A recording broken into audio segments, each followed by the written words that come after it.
Marami nga pala nagsasabi sa akin kung malaki na daw ba ang aking kinikita sa aking pagbablog dito sa Facebook, or kung magkano na daw ba ang aking kinikita, or kung may kinikita na daw nga ba ako sa aking ginagawa, o baka naman nagpapakapagod lang ako, o baka naman nagpapapansin, o baka naman hindi lang sinasabi na malaki na ang kinikita. So bago ang lahat, kung hindi ka pa nakapollow, pakipollow mo na po ang aking Facebook. Salamat! So, magandang araw nga pala, day in my life as an independent woman na madiskarte. Uy, hindi. Totoo talaga yun. Huwag mo akong niloloko! Ito niloloko.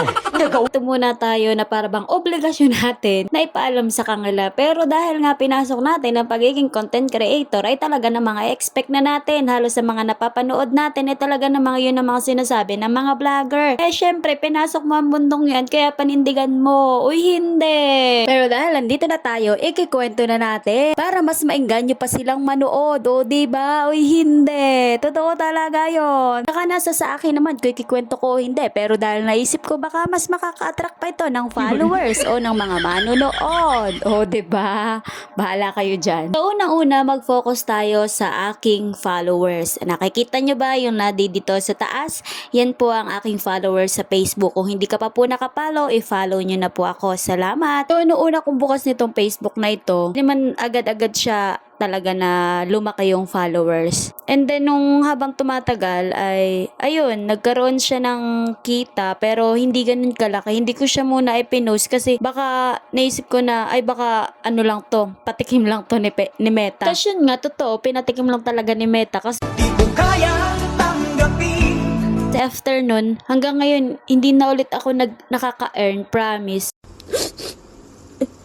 Parang ang tagal nung process. Hindi ko rin alam kung bakit. Kung dahil ba sa views, dahil ba sa followers ko, ano ba yung dapat kong gawin. Bigyan nyo nga ako ng some tips sa mga content creator dyan. Ano ba yung pwedeng gawain? Mapansin tayo. Oh, kailangan talaga sa mundo ni Meta, sa mundo ni Facebook, kailangan papansin ka eh. Paano ba? Uy, hindi.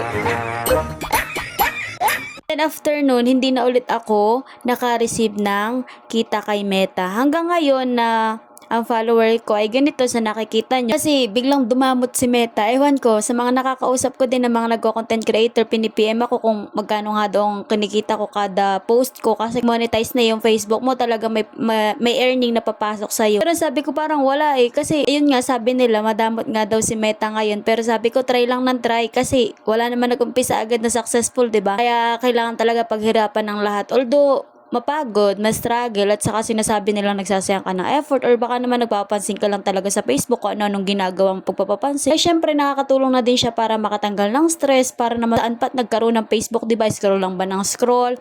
Although may mga learnings tayong matututunan, pero dapat ngayon alam mo kung paano mo gagamitin ang iyong Facebook. So naalala ko may isa akong account na ito, yung dati kong account. Talagang nagprosige din ako dyan kasi nga in-expect ko na ang dami ko napapanood na hala kumikita sila sa Facebook, so what if itry ko din kaya? And then tinry ko siya, tapos biglang na-ban 13k na yung followers ko, tapos hala hindi ako kumikita. Tapos sabi ko, naban pa? Hindi na ako kumikita, naban pa. Ewan ko kung anong problema, kung anong nagka-violate pa. Tinitingnan ko naman dun sa my settings, wala namang violation, pero hindi ko alam. So ito, yung bago kong Facebook na ginawa ay dito ako nagpuporsige na gawain talaga. Kasi hindi ka talaga magtatagumpay sa isang bagay pag hindi mo pagpupukusan, pag hindi mo paglalaanan, at as a content creator, kailangan meron kang puso.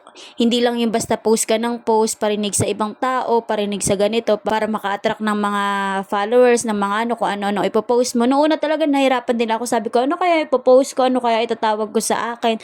Kasi as a content creator, kailangan din dyan, alam mo din kung paano ka makakaakit ng mga tao, kung paano ka makakaakit ng mga followers. Ayun nga, marami kang pagdadaanan sa buhay ni Facebook. Parang sa buhay lang natin sa realidad, di ba? Kahit nakapagtapos ka na ng pag-aaral, kailangan mo pang humanap ng trabaho. Kasi yun yung kailangan, hindi lang para makapagtapos ka, tapos na yung buhay mo. Hindi. Ikaw ay bago pa lang lang talaga pumapasok sa realidad ng buhay. So, hindi rin madali makahanap ng trabaho. Kailangan talaga pagsisikapan mo, pangarap ka sa buhay, hindi ka talaga titigil. So, parang ganun din sa mga nagko-content creator na talagang ginagawa din nila ito para dagdag earn, kumbaga. Alam niyo yun, dito kasi sa Facebook, sobrang dami ng tao sa mundo. Isa na rin sa sources nila na makakatanggal ng stress, yung mga parang magbibigay sa kanila ng ngiti, lalo na yung mga malalayo sa pamilya nila, malalayong lugar, maraming pinagdadaanan. Isa sa way nila yung nakakatulong sa kanila yung panonood. Huwag kang titigil sa kung anong ginagawa mo ngayon. Ipagpatuloy mo yan kasi pag meron ka itinanim, meron ka nga anihin. Kaya sa lahat ng mga nagko-content creator dyan na ganun din, mga nagsisimula sa una, huwag kayong titigil. Talaga gusto ko maging content creator kasi hindi lang para sa akin. Gusto ko rin makatulong sa iba. Hanggang sa muli, please subscribe and support. Salamat!